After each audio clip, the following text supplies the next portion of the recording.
Bonjour, on se retrouve aujourd'hui, je vous présente un nouveau pistolet air comprimé 4.5 tir à 10 mètres. Cette fois-ci c'est un pistolet italien, c'est le Chiappa FAS 6004 de belle facture comme on peut voir, franchement belle réalisation. Voilà. Donc c'est une arme italienne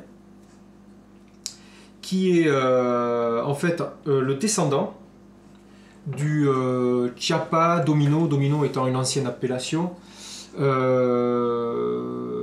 Domino, alors le FAS, l'AP 604 qui a eu ses heures de gloire il y a quelques années, on va dire les années 80-90, peut-être plus 90.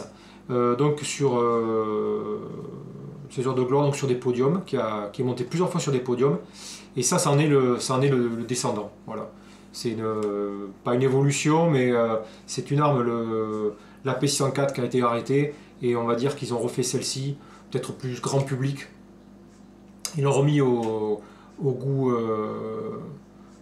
du jour, pour toucher peut-être un public plus large, parce que c'est une arme qui n'est pas très chère, mais qui reste bonne quand même.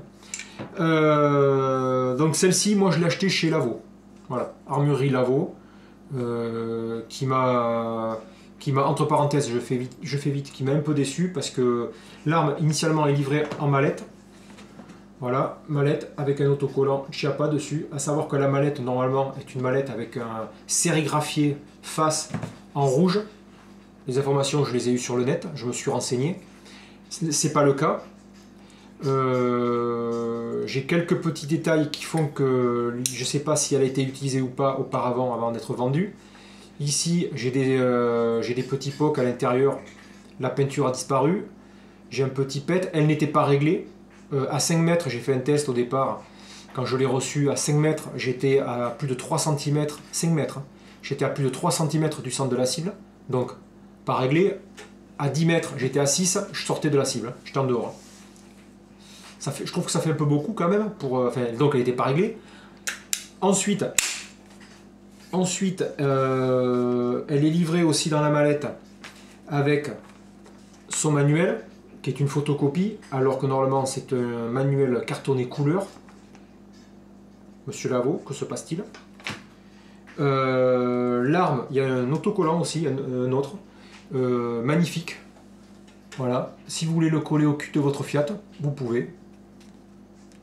Je trouve que ça va bien avec le petit drapeau italien. Elle est livrée aussi également avec 2 clés Allen. Alors, attendez, je vais vous sortir de la poche. On y verra peut-être un peu mieux. Alors, les clés Allen, elles sont principalement destinées au démontage, nettoyage du canon. Un joint de canon. Un joint de canon et donc les 2 clés Allen qui... Voilà, 2 clés Allen qui servent au démontage, nettoyage. Peut-être réparation, peut-être, je sais pas. Bon, ça m'étonnerait. Enfin, en tout cas, au démontage du canon. Voilà. Tout le reste, c'est des vis normales ou éventuellement des chasse-goupilles pour les axes. Et aussi, l'arme, normalement, elle est livrée dans sa poche. Et moi, dans la boîte, l'arme n'était pas du tout dans sa poche. Donc, c'est pour ça, monsieur Lavo, il y a quelque chose. Mais bon, ceci dit, je plaisante un petit peu parce que réellement, bon, c'est pas gênant. Ceci dit, l'arme, même si effectivement à ce niveau-là, elle a la peinture qui est partie, là il y a un petit coup, et bon, ça gêne. L'arme est excellente. Hein. Une fois réglée, on n'en parle plus, c'est fini. C'est fini. Voilà, donc ça c'était pour petite parenthèse, Lavo. Le contenu de la mallette, donc je vous l'ai donné, on a fait le tour. C'est une arme donc qui est entièrement métallique. Réalisation excellente. Il n'y a pas de bavure. Non, c'est propre. C'est propre. Tout métal et une crosse anatomique pour ce modèle-là. J'y reviendrai après. Anatomique et en noyer. Voilà. Pour les premiers renseignements. Cette arme, elle mesure, alors je vous donne les mesures, c'est accessoire, puisque là elle est livrée en mallette, mais vous pouvez peut-être éventuellement, celui qui l'achète et qui n'a pas de mallette ou pour une raison X, bon, elle le fait, puisque c'est quand même intéressant de savoir dans quoi ça rentre, elle le fait, elle est donnée 28 cm de long, mais de plan à plan, elle le fait 30 cm. Sa hauteur, plan à plan, est de 14 cm et son épaisseur est de 5 cm. Voilà, si ça peut servir. Bon là, c'est une arme qui est quand même plus compacte que celle que j'avais présentée il y a quelques temps, où effectivement, vu sa longueur, pour trouver les mallettes, c'était moins facile. Puisqu'à l'époque, pour cette arme-là, il avait fallu, puisqu'elle est vendue sans mallette, il avait fallu que j'achète une mallette de lunettes. Voilà. Donc là, ça c'est pour les dimensions. Dimension également aussi du canon. Le canon fait 190 mm, 19 cm, et il est en acier carbone. Canon de bonne facture, puisque c'est une arme, je me répète, je l'ai déjà dit, qui est déjà précise. Donc voilà. Avec là-dessus une ligne de visée de 240, alors exactement de 244 mm. Facile à mesurer là, c'est pas compliqué. Ça contribue, on va dire, à une bonne précision de l'arme. Au niveau de son poids, le monsieur il affiche 1 kg. Voilà. Il est constructeur, il est donné pour 990 grammes, mais bon, ça fait 1 kg. 1 kg et ça le rend, comment dire, agréable, à bras franc pour tirer, puisqu'il n'est pas 1 kg, c'est pas lourd. C'est pas lourd, et en plus, sa poignée ergonomique est très agréable. Calibre 400 mm, standard pour du tir 10 mètres plomb. Et celui-ci donc nous donne du 122 mètres secondes, donc c'est donné 400 pieds secondes, donc la conversion c'est environ 122 mètres secondes, pour une puissance de 3,7 joules. 3,7 joules, c'est pour du tir à 10 mètres, c'est suffisant. C'est suffisant. J'ai même fait du test à 15. J'ai fait du test. J'ai pas cherché à faire des scores, mais j'ai fait du test à 15 mètres. C'est jouable. C'est jouable, ça le fait, comme on dit. Ça le fait tranquillou. La queue de détente, elle est réglable sur 4 points, à savoir son poids. D'usine, il a 500 grammes. Alors, le poids de détente, j'ai pas trouvé le mini et le maxi. Ils disent qu'elle est réglée à 500 grammes d'usine, mais on ne sait pas si elle descend à 400 grammes, si elle monte à 1 kg. J'en ai aucune idée. Donc, ce qu'il faudrait en fait, c'est d'avoir l'appareil pour tester donc le départ de coup, savoir jusqu'à combien on peut descendre, jusqu'à combien on peut monter. J'ai pas les chiffres, désolé, mais 500 grammes d'usine. 500 grammes d'usine, c'est très confortable. On a un départ qui est très léger, tout en douceur. Donc attention quand l'arme est chargée, puisqu'il n'y a pas de sécurité. Et voilà. Donc la détente, très agréable.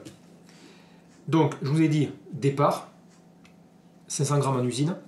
On règle la course donc avant le tir, après le tir et sa position. Voilà.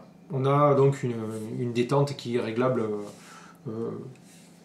bien comme il faut. Il y a les réglages qu'il faut, c'est bon. On trouvera, suivant ses longueurs de doigts ou caisses, tout le monde trouvera son bonheur là-dedans. Voilà, donc ça j'en ai parlé, et aucune sécurité, je l'ai dit également. C'est une arme donc qui est, de toute façon vous l'avez deviné, hein, c'est une arme qui est principalement dévouée au tir à 10 mètres. Certes, oui, on m'a posé des questions sur d'autres vidéos. Est-ce qu'on peut tirer à 15, à 20, 25 mètres? Bon, je vous dis, 15 mètres ça va. Il fait que 3 joules 7, donc jusqu'à 15 mètres c'est bon. C'est pas une arme pour aller taquiner le pigeon ou le moineau au fond du jardin, c'est pas la peine. 10 mètres, 15 mètres c'est faisable, mais elle est principalement destinée donc pour le tir à 10 mètres. Alors, moi je dirais loisir, club, entraînement. La compétition, oui, non. Alors non, pas pour la précision. c'est pour un autre motif qui fait qu'en fait les plombs en cible n'ont pas une découpe franche voilà, le marquage n'est pas franc. Le carton n'est pas bien impacté. Donc c'est pour ça que pour la compétition, il y a une lacune de ce côté-là. Je donnerai après, je donnerai ma pensée, mon hypothèse. Concernant donc ce marquage, cette lacune en cible. Cette arme-là, donc elle est comment dire, elle est vendue donc en 3 modèles. Donc elle est vendue avec une poignée. Je mettrai des photos. Elle est vendue soit avec une poignée ambidextre qui n'a pas de repose-paume. Donc ça c'est le modèle standard. C'est la poignée donc small. Elle est vendue avec une poignée médium, c'est celle-là, et une poignée large. Et là, on se retrouve avec une poignée match, avec un repose-paume réglable. Donc, ce qui est dommage, par contre, c'est que les poignées match ne se font qu'en droitier. Il n'y a pas de gaucher. Donc, monsieur Chiappa, si vous m'entendez, si vous comprenez le français, ben, pensez à nos amis gauchers. Si jamais, vous avez peut-être marché là-dessus, hein, on ne sait jamais. Hein. C'est dommage, c'est dommage. Pensez-y. Donc ça c'était pour la petite note d'humour. Et puis donc, dans ces styles d'armes-là, la plupart, possibilité donc de tir à sec, j'arme, armement très facile, un peu forcé, mais c'est facile. Voilà, tir à sec, sans aucun souci. L'entretien, Monsieur Chiappa préconise de tous les 3000 plombs, tiens, je vais vous remontrer, je vais la rouvrir, tous les 3000 plombs de graisser l'axe du piston. Voilà, tous les 3000 plombs, ça c'est pas la mort. Par contre, il demande aussi, c'est un... attendez, voilà. Il demande aussi de passer 4 à 5 petits tampons de nettoyage VGF tous les 100 plombs. Tous les 100 plombs, 4 à 5 petits tampons. Bon, c'est pas la mort, mais bon, ils parlent même pas des couvillons de nettoyage. Ils disent non, que du tampon. Bon.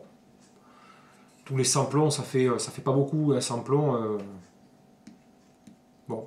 Maintenant, je vous dis, c'est peut-être par rapport aux stries du canon, parce que j'ai trouvé qu'elles n'étaient pas profondes.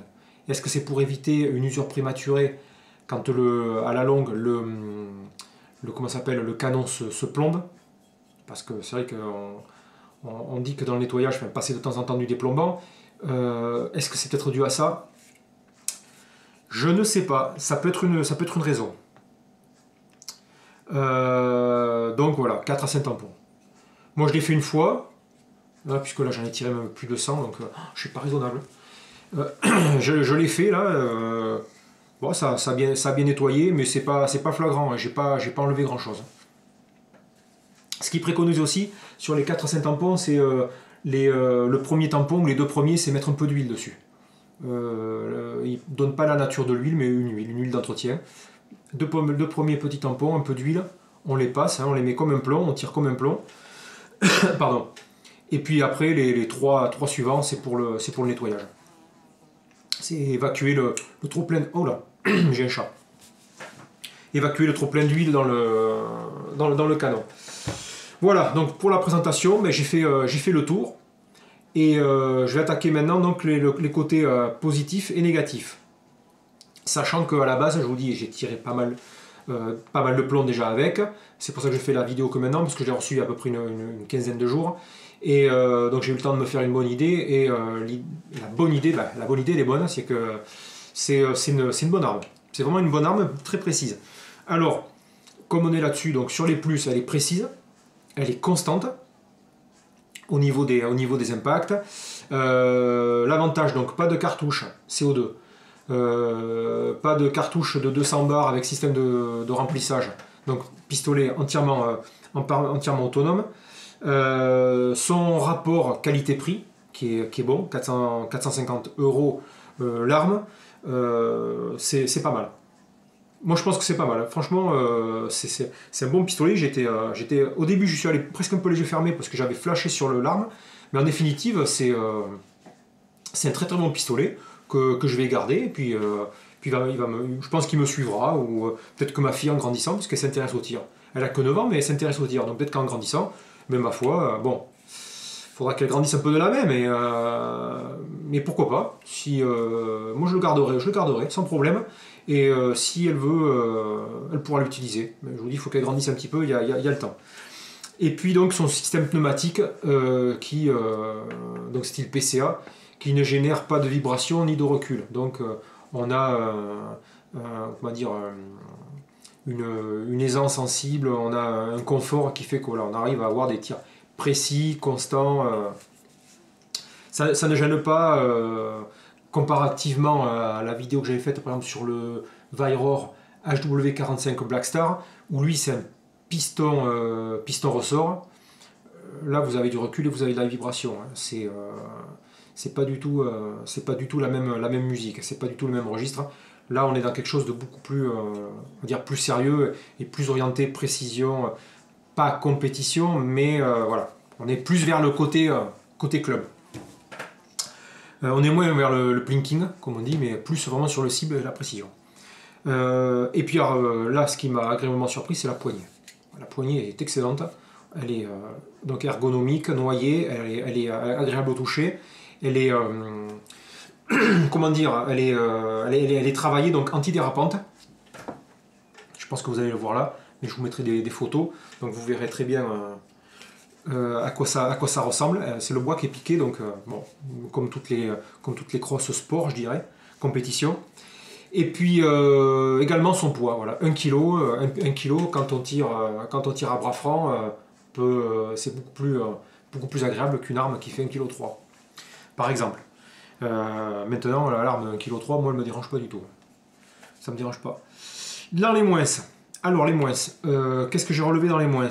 Alors, deux, dont un principal, c'est que en fait, on n'a aucun réglage possible, on ne peut pas agir sur le guidon et sur le cran de mire. Le guidon est fixe. Alors, il est fixe, on peut le démonter puisqu'il est vissé, il est inséré, si vous voulez, sur la culasse par une queue d'aronde et maintenu par une petite vis. Mais il n'y a pas d'autre alternative, il n'y a que celui-là. Et à l'arrière, le cran de mire, c'est pareil, il est fixe. On ne peut pas jouer sur l'ouverture ou la fermeture du cran, suivant si on est un petit gabarit, un grand gabarit, enfin petit bras, grand bras. Moi j'ai poussé la logique un peu plus loin, à savoir qu'il existe donc la poignée small, moyenne et large. On sait que bon, on est tous différents, qu'il y a des gens, des petits, des grands, des trapus, bon, bref. Alors effectivement, il peut exister des gens petits, trapus, donc petits bras, grosses mains, donc ils vont prendre une poignée large. Ok. Mais poignée large veut dire aussi grand gabarit. Quelqu'un de grand, donc qui aura des grandes mains. Sauf que quelqu'un de grand qui a des grandes mains, dans sa morphologie, s'il est constitué normalement, s'il est bien proportionné, il a aussi des grands bras. Et si on a des grands bras, moi ça ne me dérange pas, mais je vous garantis que grands bras, vous n'avez pratiquement plus de jour à droite et à gauche du guidon. Hein. Donc c'est dommage. C'est dommage qu'ils n'aient pas pensé à ça, qu'ils aient mis un système avec un cran de mire réglable, comme à le Gamo compact. Le Gamo compact, qui est en fait une copie de celui-ci, puisque celui-ci, donc, comme je vous ai dit, il date des années 80-90. Anciennement, donc Domino, c'était donc je ne sais plus si j'ai cité, je vais le redonner, c'était le FAS AP604, qui est monté sur des podiums, donc c'était une bonne arme à l'époque, c'était une référence. Donc Gamo l'a copié, et donc c'est le compact, et lui a le cran de mire réglable. Il a une vis sur le côté qui fait que le cran de mire, vous l'ouvrez ou vous le fermez, suivant votre morphologie, sans toucher au guidon. Mais là, ils l'ont pas fait.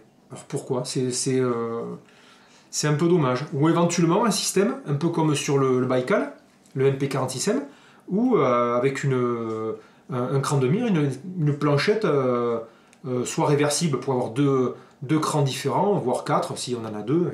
Déjà 2, ça aurait été bien, par exemple. Un comme celui-ci, et un autre plus ouvert pour les grands gabarits. Bon, ça, ils n'ont pas pensé. Enfin, ils ont pas pensé. Ça n'a pas été mis en œuvre sur l'arme. C'est un peu dommage. Donc ça, c'était le premier point négatif. Et le deuxième, je dirais, hormis sa puissance de 3-7 joules, qui est suffisante, le point négatif, c'est que, comme je vous l'ai dit tout à l'heure, il n'est pas destiné... Enfin, moi, je ne le destine pas à la compétition locale, je ne parle pas des grandes compétitions, mais parce que le problème, c'est qu'il ne marque pas de façon franche les cartons. Le plomb, quand il impacte la cible, le carton, il déchire plus le papier que le découpé. Et moi, mon hypothèse, comme je vous ai dit un petit peu tout à l'heure, c'est que je pense qu'en fait, ce sont les stries. Alors, peut-être pas la profondeur, peut-être. Ça n'imprègne pas assez le plomb dans sa trajectoire longitudinale, mais surtout circulaire, dans sa rotation. Et je pense peut-être aussi, alors je vous verrai, vous verrez, je mettrai des photos, l'angle aussi des stries, 12 chez le Baïkal par exemple, lui il n'en a que 10. Le nombre, je pense pas que ce soit gênant, mais je pense que c'est le pas de la strie, l'angle, qui fait que le plomb n'a pas, en plus de la faible épaisseur des stries, le plomb n'est pas assez marqué dans sa trajectoire circulaire. Moi je pense que ça vient de là, puisque justement, alors je reviens au compact de chez Gamo, qui fait donc lui 120 mètres secondes pour 3 joules 67, donc c'est exactement la même musique. Attends Isis, je t'ouvrirai après. Et le chat il demande à sortir. Ah, il fait beau dehors. Je vais t'ouvrir, 2 secondes. La différence de canon n'est pas énorme entre les deux armes, mais par contre, le Gamo, lui, son impact, il est franc. Les plombs, ils découpent le carton, c'est propre. On sait où le plomb est passé. Le Gamo, moi je l'ai testé puisque un ami le possède. Et d'ailleurs, j'avais amené chez lui, parce qu'il était à court de plomb, j'avais amené chez lui des plombs. Et pour faire l'essai, justement, j'avais pris aussi des HN Sport, école de tir. Et voilà, quoi. Et donc la différence, elle est flagrante. L'arme tire bien, elle est précise, elle est agréable, mais c'est ce marquage du carton qui est un peu gênant. Alors moi, à mon niveau, ça ne me dérange pas du tout. Je m'en fiche, parce que voilà, hein, on les voit quand même. Hein. Quand je dis ça déchire le carton, avec un plomb de 4-5, ça ne vous fait pas un trou de 10 mm. Non, non, non, non. C'est que c'est pas franc. Des fois, ça arrache un petit coin autour, un petit coin. Une petite partie en périphérie du passage du plomb qui fait qu'on ne sait pas trop. Surtout quand on tire par exemple 10 plombs, si vous avez un tir groupé, ça vous fait un espèce de pâté, quoi. En fait, c'est pas propre. Donc c'est pour ça que les tirs que vous verrez après, je les ai fait que sur du 5 plombs, pour éviter d'avoir 10 plombs centrés et d'avoir toute une partie déchirée où en fait on ne voit plus rien. Donc voilà, pour moi c'est un peu dommage. Et je l'explique à ça. Moi je pense que c'est ça. Je pense que ça vient du canon, des stries et donc de la profondeur des stries et de leur angle.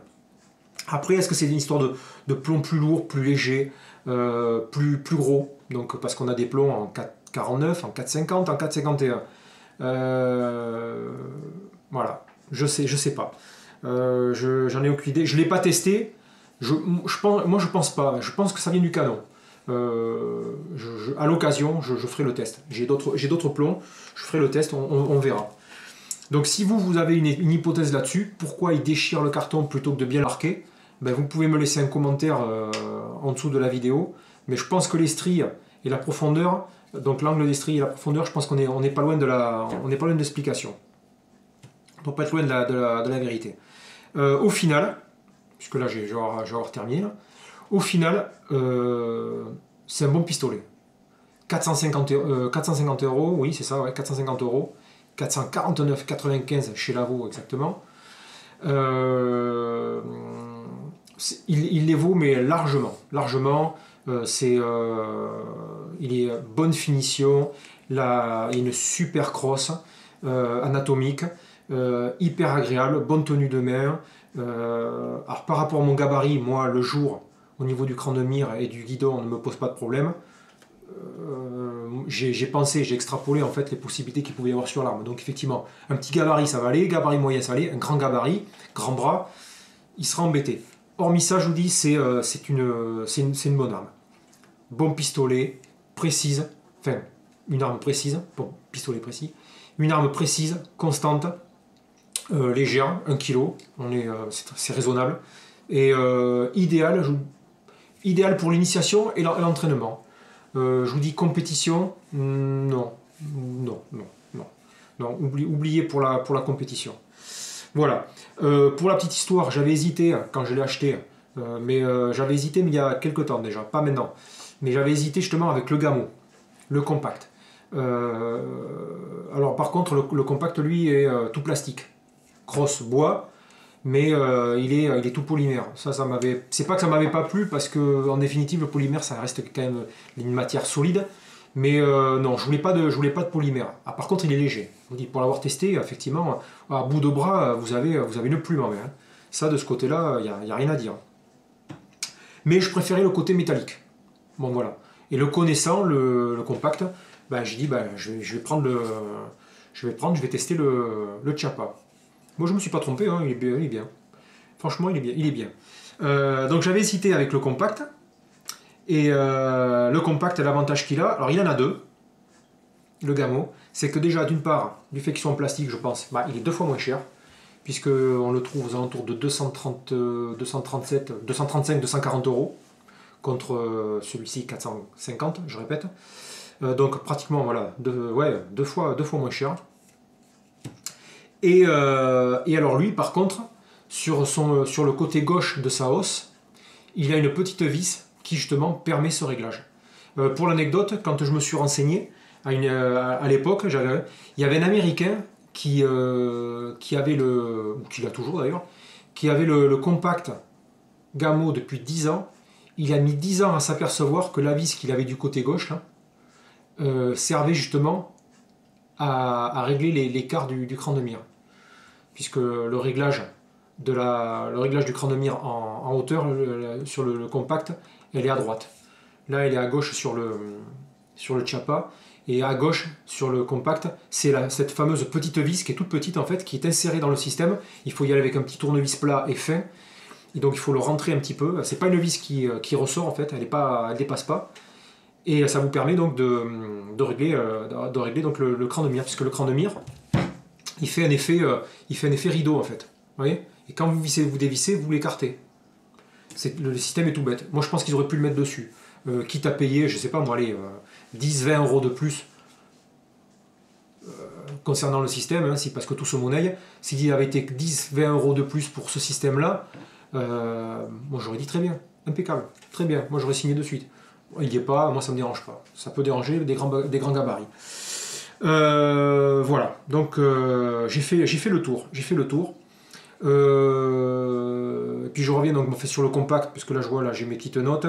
Le compact qui est donné donc aussi donc à 120 mètres secondes, puisque c'est un frère, c'est son frère, c'est la même arme pratiquement.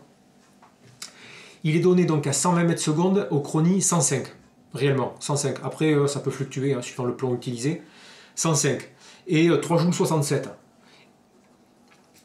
Mais lui fait de beaux découpages en cible. Les plombs sont bien marqués. Donc, bah, à méditer. Donc, il ne doit pas y avoir 50 solutions pour expliquer ceci. Voilà, j'ai fini. Grazie, arrivederci. Bye bye. Donc, merci d'avoir suivi la vidéo. Là, je vais rajouter des photos de l'arme pour que vous puissiez la voir bien en détail. Et s'ensuit donc 2 tirs de précision à 10 mètres en extérieur. Moi, j'étais dans la famille. J'ai amené mon petit matériel.